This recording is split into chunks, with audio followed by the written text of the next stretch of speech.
안녕하세요. 오늘도 사연 살롱을 찾아주셔서 감사합니다. 저는 30대 중반인 여성입니다. 결혼한 지는 채 1년이 되지 않아 한참 남편과 달달한 신혼을 즐기고 있는 새 신부랍니다. 비록 맞벌이 부부라 평일에는 각자의 일에 집중하느라고 서로 얼굴을 잘 못 보지만 주말에는 세상에 오직 둘밖에 없는 것처럼 행복한 하루하루를 보내고 있어요. 주변에 결혼한 제 친구들이 결혼을 하면 나만의 안정된 울타리가 생기는 기분이라고 하던데 정말 그 말이 딱 맞는 말이더라고요. 저도 남편과 결혼하기 전까지만 해도 조금 결혼이라는 제도에 회의적인 태도를 가졌었는데 너무나 자상하고 따뜻한 지금의 남편을 만난 후로는 생각이 바뀌어 이렇게 결혼에 꼴이 나게 되었네요. 이렇게만 들으시면 많은 분들께서 제가 왜 이런 곳에 사연을 보내게 되었는지 많이 궁금하실 거예요. 지금이야 좋은 사람을 만나 행복하게 잘 지내고 있지만 사실 남편을 만나기 전 저는 한번 결혼의 문턱까지 갔다가 실패한 적이 있었어요. 그때 겪은 일들이 하도 황당하고 어이가 없어 마음이 많이 안정된 지금에서야 사연을 보내요. 사실 그 일을 겪은 직후에는 이런 이야기를 어디 가서 하고 다닐 정도로 마음에 여유가 없었거든요. 결과적으로 봤을 땐 저에게 잘된 일인데도 남들은 쉽게만 넘어가는 결혼의 문턱 앞에서 왜 저만 이런 황당한 이별을 겪어야 하는 건지 도무지 이해도 할 수 없고 받아들이기도 힘겨웠거든요. 지금의 남편을 만나기 전 저는 전에 결혼을 약속했던 사람과는 5년이라는 긴 기간을 만나왔어요. 사귀기 전에 알고 지냈던 기간까지 치면 20대 시절의 절반 이상을 누구보다 의지하고 가깝게 지내온 만큼 자연스럽게 그 사람과 앞으로의 미래까지 그리게 됐죠. 저랑은 다르게 똑부러지고 자기 밥그릇은 기가 막히게 잘 챙기는 야무진 사람이라 좀 더 의지했던 것 같아요. 제가 심리적으로 무너지는 순간마다 이성적으로 절 붙잡아 줬기에 저의 단점을 보완해 줄 수 있는 사람이라는 생각이 들었어요. 저희 부모님도 남자친구가 그런 사람이라 좋아했고요. 오빠, 우린 언제 결혼할까? 응? 결혼? 무슨 벌써 결혼 얘기야. 나야 그렇다 쳐도 넌 나이도 아직 어리잖아. 29인데 어리긴 뭐가 어려. 나도 이제 슬슬 결혼 준비는 해야지. 우리 사귀기도 오래 사귀었고. 야, 아직 앞자리 2면 한참 남았지. 요즘 사람들 다 결혼 늦게 하는 거 몰라? 여자들도 앞자리 3 찍어야 결혼할까 말까 얘기한다던데. 너는 뭐 벌써 결혼 타령이냐? 그거 뭐 조금 더 빨리 한다고 우리한테 뭐가 더 떨어지기를 하나. 더 좋을 것도 없는데 뭐하러 서둘러. 좋은 게 왜 없어. 우리 어차피 이렇게 지내는 거 하루라도 빨리 결혼해서 집도 합치고 같이 살고 하면 좋지 않아? 매번 이렇게 밖에서 만나는 거 힘들 때도 있잖아. 그리고 남자들이야 별 차이 없을지 몰라도 여자들은 아니지. 애 가지려면 1년이라도 빨리 결혼해서 신혼 즐기고 아이 계획 세우는 게 낫대. 출산도 출산인데 낳고 나서 육아할 때 체력이 한 살 한 살 다르다고. 아니, 우리가 애를 낳을지 안 낳을지도 모르는데 무슨 벌써부터 그런 걱정을 해. 막말로 우리 사이에 애가 안 생길 수도 있는 거잖아. 응? 그게 무슨 소리야? 오빠는 결혼하면 아이 가질 생각이 없어? 애는 무슨 애야. 나 아직 결혼 생각조차 안 해봤어. 이렇게 갑작스럽게 다 추진하려고 하니까 나야말로 좀 당황스럽다. 넌 나이만 차면 그냥 결혼하는 거야? 애도 낳고? 너 뭐 준비는 됐어? 무슨 준비? 경제적 준비건 마음의 준비건 다 됐냐고. 설마 대책 없이 나한테 결혼하자고 조르는 건 아니지? 아니, 조르다니. 오빠, 무슨 말을 그렇게 해? 우리가 그런 얘기를 본격적으로 나눠본 적은 없지만 난 당연히 오빠랑은 결혼하는 거라고 생각했어. 그래서 많은 액수는 아니지만 결혼 자금도 어느 정도 모아뒀고 마음의 준비는 진작 다 해놨지. 근데 오빠는 아니었나 보네. 오빠 뭐 나랑 결혼하는 거 말고 다른 인생의 계획이 있었나 봐? 가볍게 미래를 그려보기 위해 꺼내본 이야기라 솔직히 남자친구가 이런 반응일 거라고는 상상도 못했었기 때문에 저도 기분이 확 상하더라고요. 돌이켜 생각해보니 남자친구는 한 번도 저랑 이야기할 때 결혼이라거나 미래에 대해서 두루뭉술 하게라도 한 번을 얘기해 본 적이 없더라고요. 늘 이야기를 꺼내고 상상하는 쪽은 제 쪽이었어요. 그걸 깨닫고 나니 더 비참해지더라고요. 5년이나 사귀었는데도 저와 미래를 꿈꾸지 않는다고 생각하니 지난 세월들이 허무하게 느껴지고 두려웠어요. 그때까지만 해도 제가 이 사람 말고 다른 좋은 사람을 만날 수 있을 거란 생각을 전혀 못했거든요. 그래서 저도 모르게 그 자리에 주저앉아서 엉엉 울었어요. 이러면 안 된다 생각이 들면서도 배신당한 기분에 눈물이 절로 솟구치더라고요. 남자친구는 당황했는지 얼른 저를 안아줬지만 이미 상처받은 마음은 쉽사리 나아지지 않더라고요. 왜 그래? 울지 마. 난 그냥 우리가 한 번도 결혼 얘기를 해본 적 없었는데 갑자기 네가 결혼이니 애니 그런 얘기를 꺼내서 좀 당황했던 것뿐이야. 나랑 한 번도 생각 안 해본 거지? 우리가 결혼 얘기를 안 하긴 뭘 안 해. 내가 늘 했었는데. 오빠가 제대로 안 들어서 그런 거겠지. 알겠어. 미안해. 네가 결혼을 원하는 줄은 몰랐어. 오늘 알았으니까 나도 오늘부터 제대로 진지하게 한번 생각해 볼게. 어? 그러니까 울지 마. 지금 생각해보면 제가 당시 그 사람을 많이 좋아했었나 봐요. 참 사랑이 뭔지. 앞으로 진지하게 생각해보겠다는 말에 눈물이 멎더라고요. 저는 어린 시절부터 제 가정을 꾸려 화목한 가정의 울타리 안에서 살아가는 게 꿈이었기 때문에 결혼과 아이가 없는 미래는 상상조차 해본 적이 없었어요. 물론 남자친구와 연애하는 동안 그런 것에 관심이 좀 없어 보이기는 했지만 제가 먼저 얘기를 꺼냈을 때 딱히 부정적인 의사를 표현했던 적도 없었고 그때야 어렸으니 결혼이 너무 먼 이야기라 반응이 시큰둥 한 줄로만 알았죠. 그런데 제가 20대 후반, 그 사람이 30대 초반인데도 결혼 생각을 안 해봤다고 하는 부분에서 나와 어쩌면 인생관이 많이 다른 사람일 수도 있겠구나 싶은 불안감이 엄습하더라고요. 그래서 주변에 결혼한 언니 오빠들에게 많이 조언을 구하기도 했어요. 언니, 근데 언니네 남편은 원래 아기 되게 싫어했다고 하지 않았어? 그랬지. 길 가다 애기 우는 소리만 들어도 경기 일으켰던 사람이야. 그런데 어떻게 설득했어? 처음에는 낳기 싫어해서 많이 싸웠다면서. 신혼 때는 진짜 그걸로 말도 아니게 싸웠지. 결혼 전에는 되게 두루뭉술하게 애가 있으면 좋고 아니면 말고 식으로만 얘기했었거든. 근데 막상 결혼하니까 그제서야 아이 키우기는 자신이 없다고 하는 거 있지? 그럼 난 어떡하라고. 나는 아이 낳을 거 생각하고 결혼한 건데 죽어라고 싸워서 내가 꺾었지. 근데 세상에 그렇게 쌍심지를 켜고 반대하던 사람이 막상 우리 유나 낳으니까 그렇게 이뻐 죽으려고 한다?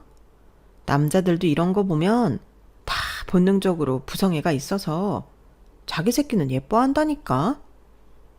좀 힘들겠지만 너도 어떻게든 고집 좀 꺾어봐. 나중에 너 애 못 낳을 나이 다 돼서 후회해봐야 아무 소용없다? 그렇긴 하지. 에휴, 근데 나는 결혼 생각도 있는 건지 없는 건지 5년을 사귀었는데도 도무지 그 사람 속을 모르겠어. 생각해보겠다고 한 지 벌써 몇 달이 지났는데 그 뒤로 아무 말도 없어. 갑자기 생각하려니 본인도 머리 터지겠지.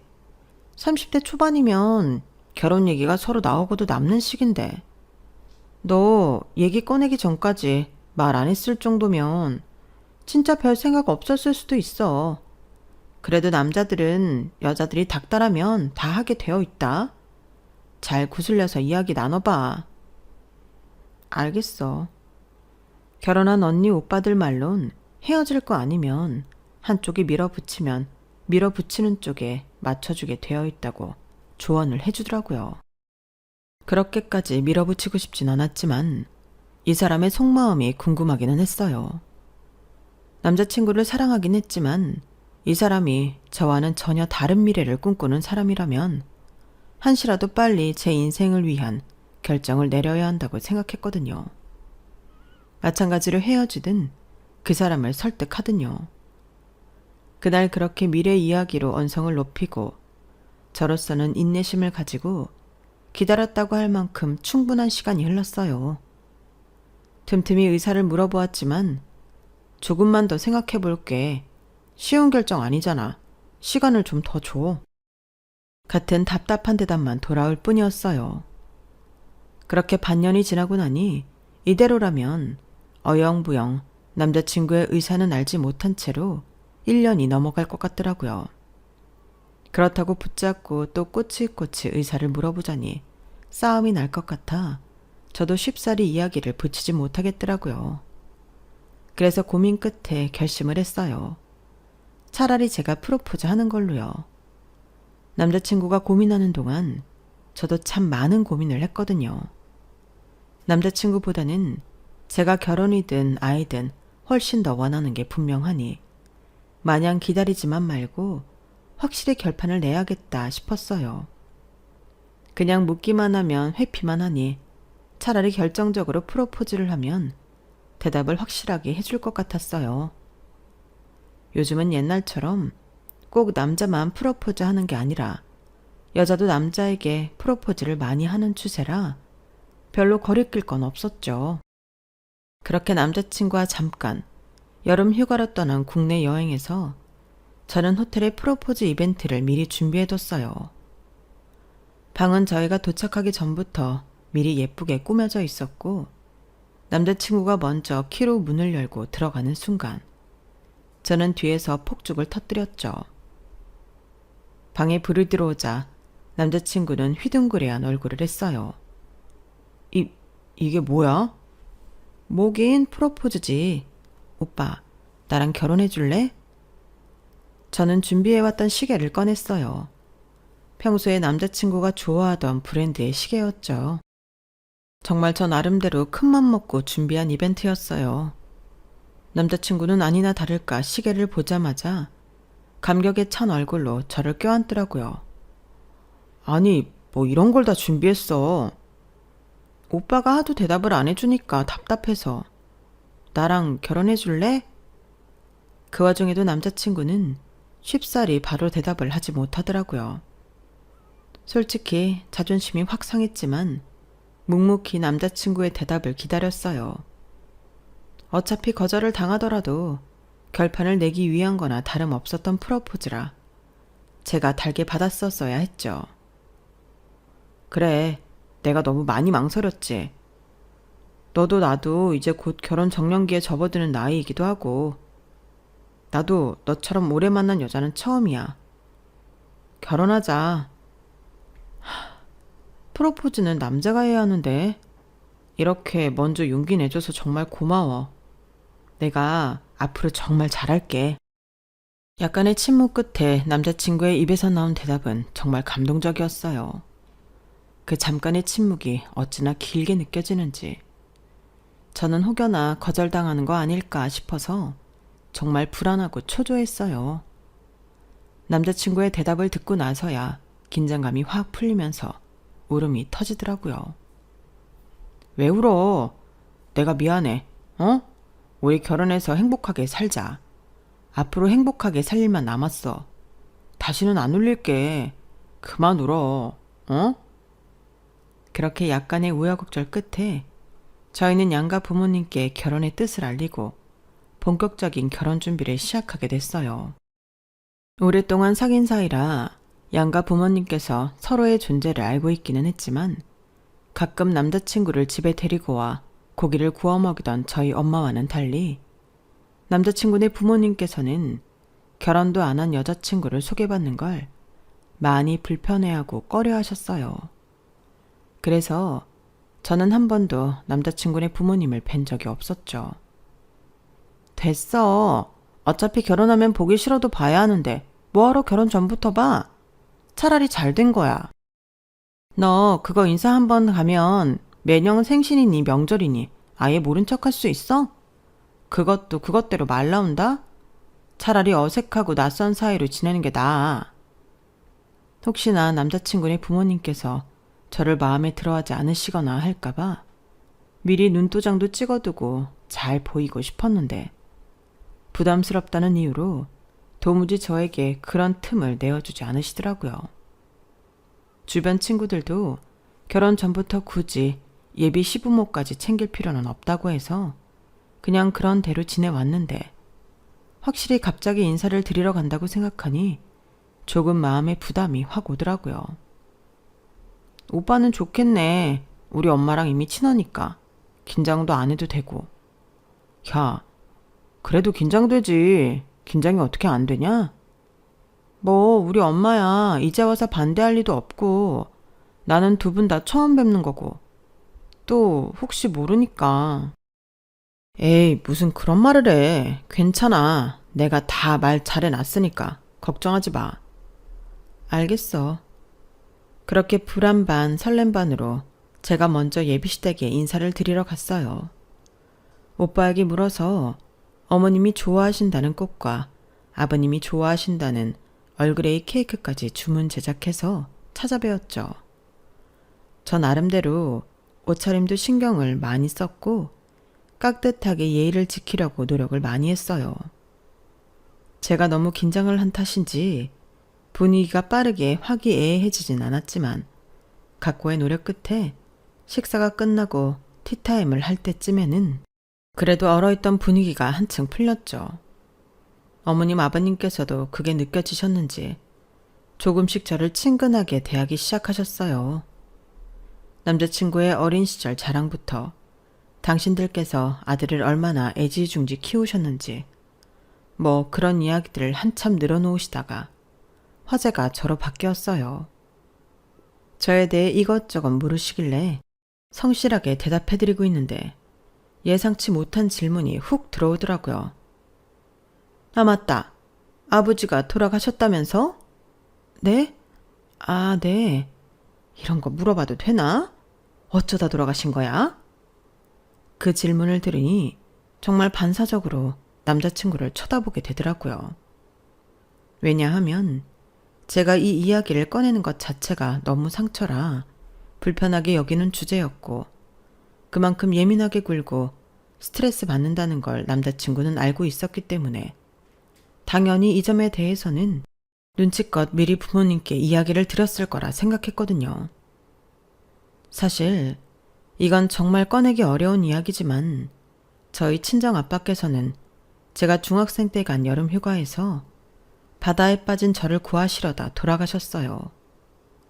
구조대원이 빨리 발견을 해서 저는 살았지만 아빠는 갑자기 높아진 파도 때문에 구조되는데 시간이 지체되어 숨을 거두신 후에야 겨우 찾을 수가 있었어요.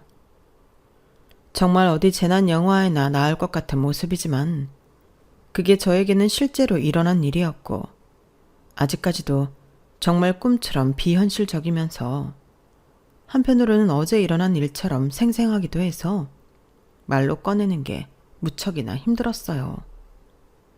제가 그 사건을 직접 입으로 뱉으면 그게 너무 저한테 일어난 일이라는 게 사실적으로 느껴져서 패닉이 왔거든요. 그 사건으로 인해 저는 바다도 오랫동안 못 쳐다보고 바닷가 근처로는 가지도 않게 되었어요. 물놀이라면 경기를 일으킬 정도로 공포스러워 했고요.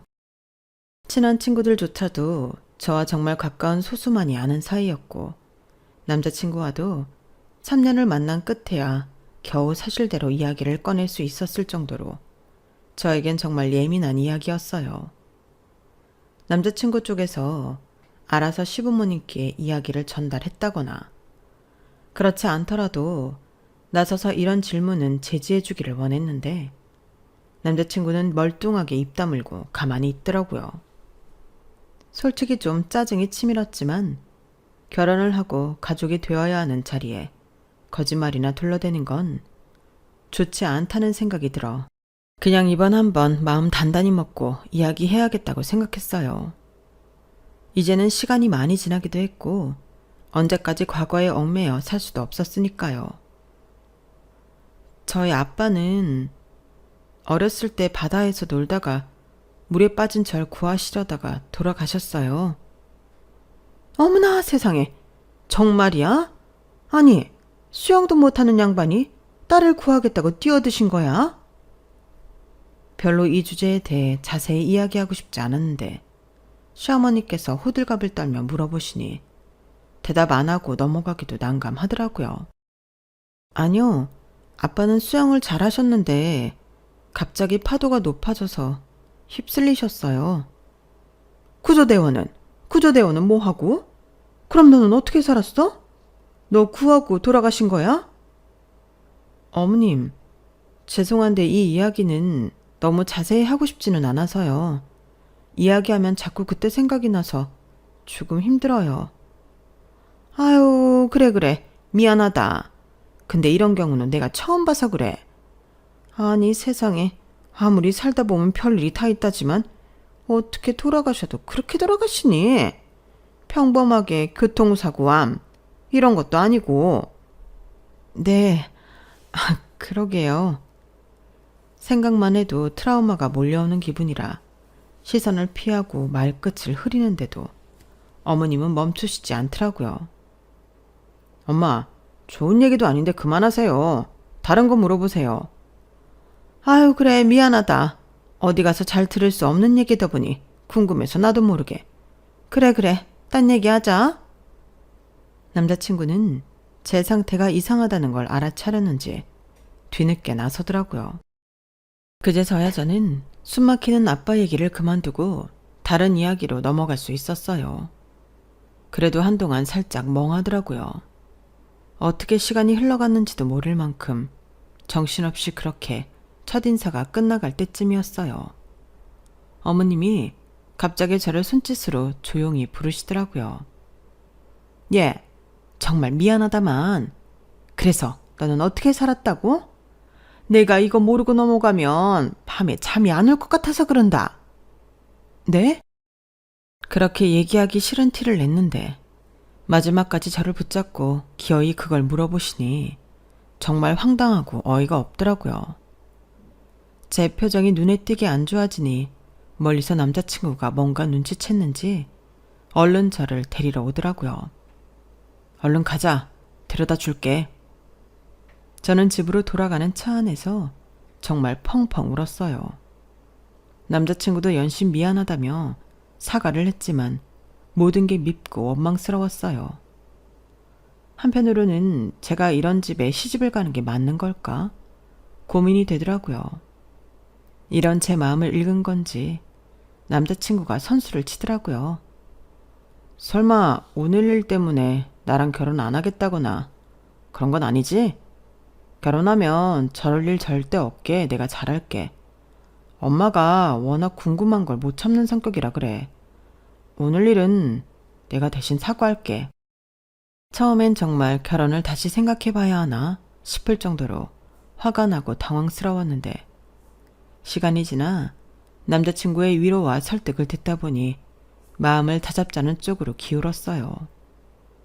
남자친구가 어머님께 민감한 부분은 저 대신 이야기하기로 했고 궁금한 부분이 해결되면 저한테 다시는 그 질문에 대해 꺼낼 일이 없을 거라는 게 그 사람의 의견이었어요. 듣다 보니 틀린 말도 아닌 것 같고 결혼 상대의 가정사에 대해 알고 싶은 마음도 어느 정도는 이해됐기에 마음을 잘 추스르려 노력을 했죠. 그렇게 잠시 중단될 뻔했던 결혼 준비가 이어져 상견례 날까지 왔어요. 그날은 저보다도 엄마가 더 떨려 하시더라고요. 아, 정말 괜히 책 잡히면 안 되는데 엄마 어떠니? 괜찮아? 완전 괜찮아. 너무 예쁜데? 내가 본 엄마 중에 오늘이 제일 예뻐. 그래, 다행이다. 아빠 없다고 은근히 무시할까봐 엄마라도 고급스럽게 차려입고 가야 우리 딸이 시집살이 좀 덜하지. 에이, 그런 게 어딨어. 나 시집살이 절대 안 할 거야. 걱정하지 마요, 엄마. 엄마 속상하게 할 일 절대 없어. 그래, 하도 별난 시댁이 많으니 딸 가진 엄마로서 마냥 안심하고 있을 수만은 없어서 그래. 걱정 마시고 같이 편하게 다녀와요. 나도 처음엔 긴장 많이 했는데 그래도 생각보다 친근하게 대해주는 분들이셨어. 그치? 엄마가 괜한 걱정하는 거겠지? 그렇다니까. 엄마가 이렇게까지 긴장하실 줄은 몰랐는데 그런 모습을 보니 낯설면서도 기분이 묘하더라고요. 저희 엄마 때문에라도 상견례가 무사히 끝나길 바라는 마음이 들었어요. 안녕하세요. 처음 뵙겠습니다. 잘 부탁합니다, 사돈. 네, 안녕하세요. 상견례 식사는 처음에는 순조롭게 진행이 되는 듯 했어요. 그런데 어느 정도 식사를 마칠 때쯤이 되니 설마 했던 불편한 이야기가 오가기 시작을 했죠. 사돈께서 혼자서 딸을 키우느라고 그간 참 고생이 많으셨습니다. 그렇게 귀하게 키운 딸, 저희 집에 시집 보내시는데 망설임이 없으시니 참 감사할 따름이에요. 아유, 아닙니다. 혼자 키우느라 고생은 좀 했을지 몰라도 그리 생색낼 일 아니라고 생각해요. 저도 딸 키우면서 덕분에 행복한 일도 많았고 힘들 때마다 버틸 수 있는 힘이 됐으니까요. 아들 키우는 것도 마찬가지로 고생이셨을 텐데 저희 딸 예쁘게 봐주셔서 감사합니다. 네, 자식 키우는 건 누구한테나 힘든 일이긴 하죠. 이렇게 힘들게 키운 자식 결혼할 때가 되면 상대방은 괜찮은 사람인지 사돈될 집안은 어떤지 괜한 염려가 들기 마련이고요. 그래서 말인데요, 사돈. 사돈이라면 이해해 줄 것 같아서. 갑자기 어머님이 뜸을 들이시길래 불길한 기분이 들었어요. 엄마도 조금 당황하셨는지 덩달아 심각한 얼굴이 되셨죠. 네? 뭐 때문에 그러시나요? 편하게 말씀해 주세요. 다름이 아니라 제가 이 자리에 누구 한 명을 더 초대했는데 불러도 될까 싶어서요. 네? 누구신데요? 제가 평소에 정말 아끼고 의지하는 사람입니다. 저희 아들도 조카처럼 대하던 사람이라 결혼하는 상대방을 꼭 좀 보고 싶다고 해서요. 아, 네. 잠깐이면 되나요? 네, 그럼요. 오래 같이 있을 필요도 없습니다. 아이고, 초면에 어렵고 껄끄러운 부탁인 건 알지만서도 결혼이라는 게 워낙에 중요한 일이다 보니 주변에서도 은근히 참견이 많아서요. 이해해 주셔서 감사합니다. 아닙니다, 뭐. 아드님을 아끼는 분이 주위에 많다니 오히려 좋은 일이네요. 엄마는 말씀은 그렇게 하셨지만 얼떨떨하고 떨떠름한 기분까진 미처 숨기지 못하셨어요. 저 역시도 사전에 말도 없이 제3자가 이 자리에 참석한다는 게 너무 기가 막히고 황당하더라고요. 말없이 예비 신랑을 쏘아보니 자기도 모르는 일이라는 듯 어깨만 으쓱하더군요. 어이가 없어 헛웃음이 나오려는데 뒤이어 등장한 사람의 정체에 하마터면 욕이 튀어나올 뻔했어요. 치렁치렁하게 긴 머리에 한눈에 튀는 붉은 한복을 입고 온 그 사람은 누가 봐도 무당 같았어요. 여기 앉아요. 여기 앉아. 아, 이쪽은 저랑 절친한 언니인데 이 언니가 좀 미래를 잘 보거든. 결혼하기 전에 원래 사주, 궁합 같은 거 많이들 보잖아요. 그런데 그것보다 정확한 게 신점이랑 관상이거든. 내가 이 언니 말 듣고 큰일 피한 게 한두 번이 아니라서. 어차피 아닐 인연이면 결혼 전에 헤어지는 게 나으니까 이해들 해주실 수 있지요? 아니 어머님, 제가 지금 상견례하러 왔지 면접 보러 온 건가요? 저희 엄마도 계신 앞에서 지금 무당이 웬 말이세요? 이런 사람을 이 자리에 데리고 올 거였으면 사전에 언지를 해주셨어야죠. 언지를 하면 찬성은 할 거고, 내가 그렇게 못할 부탁한 것도 아니고, 아까 말한 대로 이 언니는 나랑 친한 사람이야. 꼭 무당이라서가 아니라 나는 이 언니랑 엄청 가깝고 내 인생의 큰일은 다 이 언니가 봐줬는데 어떡하라는 거니? 결혼을 그냥 넘어가라고? 약간 말다툼처럼 언성이 높아지자 엄마께서 제 팔을 가만히 잡아당기셨어요. 저도 엄마 앞에서 이런 모습 보이고 싶진 않았지만 솔직히 이 정도면 예비시댁에서 추태를 부린 거 아닌가요? 마음에 안 들면 차라리 처음부터 마음에 안 든다고 하면 되지. 무당을 부른 게 꼭 저랑 엄마를 테스트하는 것 같아서 짜증이 확 났어요. 에? 여자애가 기운이 세긴 세네. 응? 야, 너 얼굴 좀 똑바로 보자. 어딜 선녀님 모시는 내 앞에서 큰 소리야, 큰 소리는. 아이고, 어머나 세상에. 무당에 저에게 한 소리를 하길래 빨리 점이나 보고 떨어져라는 마음으로 쏘아봤더니 갑자기 오버를 하며 뒤로 넘어가는 신용을 하더라고요. 시부모님은 잡아주는 신용을 하며 괜찮냐고 하는데 코미디가 따로 없었어요. 왜 그래? 무슨 일이야? 뭐가 보여? 이건 선녀님까지 부를 필요도 없겠어. 딱 관상 보니까 알겠네. 뭐? 관상? 무슨 관상인데? 이거 네 아들이랑 결혼하면 딱 집안 말아먹을 관상이야. 두 사람 합이 안 좋아도 너무 안 좋아. 이 결혼 엎어. 없는 게 서로한테 좋아. 뭐? 정말이야? 다른 방법은 없는 거야? 없어. 나도 웬만해선 이런 말 안 하는데 이건 구판을 해도 안 될 인연이야. 오래 사귀었다며. 아들 일 잘 안 풀리는 거 옆에 딱 유년이 붙어 있어서 그래. 얼른 헤어져, 얼른. 전 딱히 사준이 신점이니 믿지도 않았지만 막상 대놓고 그런 말을 들으니 기분이 너무 나쁘더라고요. 그래서 저도 모르게 자리를 박차고 일어나 엄마 손을 잡아 끌었어요. 그런데 엄마가 제 손을 뿌리치더라고요. 설마 이런 취급을 당하고도 엄마가 저를 이딴 집에 시집 보내려는 건가? 실망스러운 기분이 들어 엄마를 돌아봤는데 엄마 시선이 무당한테 꽂혀 있더라고요. 당신이 선녀님을 모시든 신령님을 모시든 상관없지만 남의 집 귀하디 귀하게 키운 딸내미한테 집안 말아먹을 관상이라니 말이면 다야? 막말로 저 집 아들내미 일 안 풀린 건 저 아들놈 문제지 왜 내 딸 탓을 해? 그렇게 따지면 세상 만사 다 남 탓하고 살면 되겠네. 남의 집 귀한 날 와서 혼사 맞고 재수없는 소리만 해대는데 이딴 인간 말 듣고 그동안 큰일 피하면서 살아왔다고?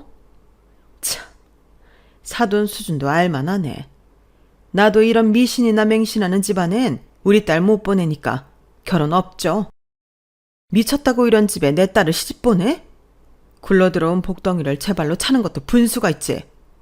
내 딸 아까워도 딸이 좋다니까 참고 보내려고 했더니 선을 넘어도 더럽게 시계 넘네.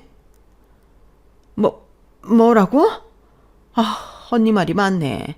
아까까지 얌전 떨던 사람은 어디 가고? 저 성질머리 좀 보소.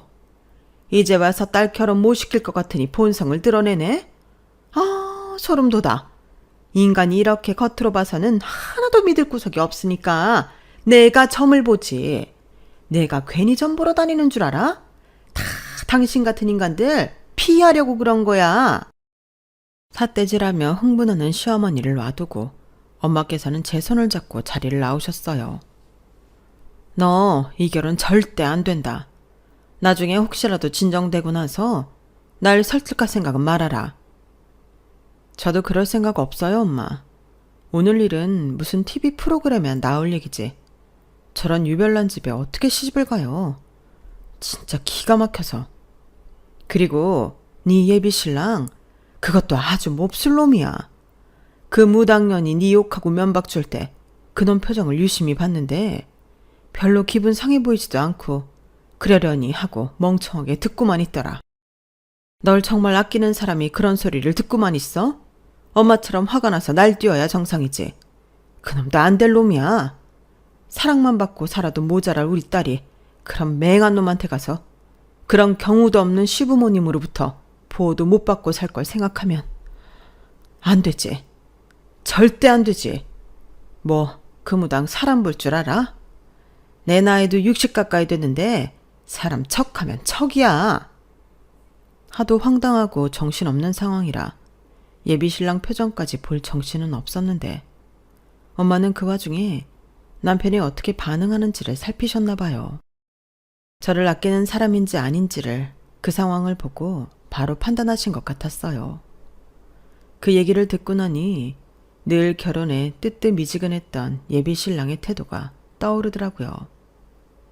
그럴 리 없다고만 생각해 왔는데 역시 이 결혼은 저 혼자 하고 싶어 안달나서 하는 결혼인 건가 싶은 생각이 들어 씁쓸하더라고요. 하지만 저렇게 세계 선을 넘은 이상 저도 남아있던 5년치 전까지 다 털리는 기분이 들었어요. 비록 허무맹랑한 무당의 말일 뿐일지라도 혹여나 결혼을 강행했다가 집이 기울거나 하면 전부 대 탓으로 돌릴 것 같다는 생각도 들고 부부싸움이라도 하게 되면 둘은 인연이 아니라는 말이 평생 머릿속을 따라다닐 것 같더라고요. 상견례가 이렇게까지 망한 이상 저도 더 이상 결혼을 하는 건 무리라는 생각이 들어 파혼을 했어요. 예비신랑은 몇 날 며칠 붙잡는 척을 하더니 한 달쯤 지나자 금방 나가 떨어지더라고요. 제가 헤어지자고는 했지만 함께 연애해온 시간에 비하면 턱없이 짧은 시간인데 그 시간만 가지고 저를 놓으려고 결심하다니 금방 놓아진다는 게 한편으로는 씁쓸하더라고요. 그래서 정말 인연이 아니겠구나 생각하며 저도 천천히 내려놨어요. 5년이라는 세월이 결코 짧은 세월이 아니니 그만큼 아프고 마음도 힘들었지만 별 수 있나요? 주변 친구들이 좋은 사람을 소개시켜주겠다며 나섰지만 당분간은 새로운 사람을 만나 무언가를 하는 것조차 감정 낭비로 여겨져서 거절했어요. 혼자 지내는 시간에 적응을 하는 과정이 하도 오랜만이라 외로우면서도 나쁘지만은 않더라고요. 그렇게 1년쯤 흘렸을까요? 친한 친구가 신년 운세를 보러 용하다는 무당집에 예약을 해놨다길래 따라가 주기로 했어요. 저는 무당이라면 신물이 나서 친구가 보는 걸 구경만 하려다가 예약이 워낙 힘든 집이라길래 먼 길 간 김에 같이 보기로 했죠. 너는? 차례를 기다려서 방으로 들어갔는데 세상에 그때 그 무당인 거예요. 순간 이게 뭐지 싶어서 반사적으로 밖으로 나가려는데 무당이 벌떡 일어나 저를 붙잡더라고요. 안 그래도 따로 이야기해 주려고 했는데 도저히 연락이 안 닿아서 그날 일에 대해 긴히 해줄 얘기가 있으니까 일단 앉아봐. 불쾌했지만 의미심장한 말을 하니 궁금하긴 하더라고요. 대체 무슨 말을 하려고 그러나 싶어 못 이긴 척 자리에 앉았는데 무당 입에서 나오는 말들이 너무 놀랍더라고요. 이런 거 안 믿는다고 하면 할 말이 없지만 실은 내가 그날 그 자리에 나가기 전에 아침에 꿈을 꿨거든. 근데 웬 아저씨가 나와서 우리 딸 좀 말려달라는 거야. 우리 딸이 그놈이랑 결혼하면 안 된다고. 나보고 좀 말려달라고 한참을 붙잡고 오는데 내가 그 딸이 누군지 알아야 말이지. 그런데 내가 그날 딱 나갔는데 그 아저씨가 웬걸 너랑 똑 닮았더라. 그러고 나서 그 아들내미를 봤는데 글쎄 동생한테 말 안 한 여자를 숨기고 있는 것 같더라고. 여자가 둘이야. 여자가 둘. 그게 보이고 나니까 그 아저씨가 왜 그렇게 나한테 찾아왔는지 알겠더라고. 그게 정말이에요? 그렇다니까. 난 그쪽이 아버지가 돌아가신 것도 그날 그렇게 상견례 차리 쫑나고 알았어. 눈치는 진작 챘어도 다 듣고 나니까 확실하더라고. 그런데 그 동생이 성격이 보통이 아니거든. 동생 쪽에서 학을 떼게 만들어야 파혼이 될 걸 알아서 일부러 말을 그렇게 한 거야. 근데 그쪽 어머니가 보기보다 강단이 있으시더라. 원래 그런 성격 아닌 것 같은데 딸 일이라니까 바로 나서서 데려가고 보기 좋더라고. 부모님한테 엄청 사랑받나 봐. 그때를 떠올리며 정말 뿌듯하다는 듯이 웃으며 말하는데 무당이 하는 말에서 진심이 느껴지더라고요. 워낙 용한 사람이기도 하고 우연이라고 하기엔 설명할 수 없는 점이 한두 가지가 아니었어요. 저를 그렇게 붙잡던 예비 신랑이 저와 파혼한 지 2달 만에 새로운 여자와 사귄다는 소식을 들었거든요. 저는 5년을 만나서 그런지 최소한 1년 가까이 힘들어하며 지냈는데 그 사이에 새 여자가 생겼다는 사실이 납득이 가질 않아서 그것 때문에 더 마음고생을 했었거든요. 게다가 그 새로운 여자가 제가 알고 있던 직장 동료라서 혹시 그동안 양다리를 걸치고 있었던 건 아닌가 엄청 소갈이도 했었고요. 그 인간이 실제로 저와 만날 때도 양다리를 걸치고 있었는지 아닌지는 모르겠지만 사귀던 기간 막판에 이성들과의 술자리로 저와 몇 번 싸운 적이 있었기 때문에 제 쎄한 촉이 맞아 떨어진 거란 생각이 들었어요. 결혼을 앞두고도 제가 싫다는데도 자꾸 여자 동료들과 그저 회사 동료일 뿐이라는 이유로 소수 술 약속을 잡는 게 영 마음에 걸렸었거든요. 지금 사귀고 있는 그 여자도 그 술 모임에는 꼭 참석을 하는 사람이었고요. 그렇게 자초지종을 듣고 나니 원망스럽기만 했던 그 무당에게 고마운 마음이 들더군요. 어쨌든 저희 집보다는 저쪽 집과 더 오래된 사이인데 꿈에 나타난 아빠 말만 듣고 저를 구해준 거나 다름이 없었으니까요. 그동안 오해한 게 미안해서 신년 운세를 보고 복비도 조금 더 얹어드렸어요. 운세를 보는 동안에도 제 과거를 턱턱 맞추는 게 정말 놀랍긴 하더라고요. 그 얘기를 듣고 나서 몇 주 뒤에 지금의 남편을 만나게 됐어요. 남편은 정말 보기 드문 다정하고 좋은 사람이었고 의심 많고 경계심 많은 저에게 확신을 주는 사람이라 만난 지 1년 만에 결혼을 추진하게 됐어요. 시부모님 되실 분들도 너무 젠틀하셔서 정말 결혼할 인연이 따로 있는 건가 생각이 들면서 아빠 생각이 사무치게 나더라고요. 결혼 전에 아빠한테 한번 찾아가야겠다 싶어서 혼자 조용히 아빠 묘에 다녀왔어요. 아빠, 나 이번엔 진짜로 결혼해요. 아빠 덕분에 진짜 괜찮은 사람 만난 것 같아. 이 남자는 아빠 마음에도 드는 거지? 아빠 묘 앞에 손수 해온 음식들을 두고 술을 따르고 큰 절을 올렸어요. 돌아가신 지 오래되셨는데도 자식이 걱정되셨는지 일면식도 없는 무당 꿈에 찾아가 제 결혼을 말리셨다는 걸 떠올리면 정말 눈물이 나더라고요.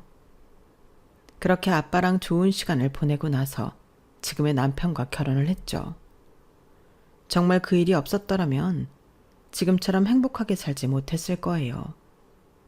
그 전까지는 미처 몰랐지만 이런 일들을 겪고 나니 확실하게 알겠더라고요. 이 세상에 어떤 사랑보다 가장 숭고하고 위대한 건 부모님의 사랑이라는 걸요. 저도 남편과 슬슬 주말 부부 생활을 끝내고 이세를 계획하고 있는데 자식을 낳으면 자식에게 이런 사랑을 줄 수 있을까 하는 생각을 해요. 제가 받아온 사랑들을 다 돌려줄 수 있는 존재가 태어난다면 꼭 그렇게 사랑을 주고 싶어요. 저희 엄마와 아빠가 저를 키워주시는 내내 제게 베풀어주신 안정적이고 따뜻한 사랑을요. 제 이야기는 여기까지예요. 들어주신 분들 감사합니다. 매일매일 복 받으세요. 여러분, 사연 댓글에 응원과 현명한 조언 부탁드려요. 좋아요와 구독은 저에게 큰 힘이 됩니다. 오늘도 좋은 일 가득하세요.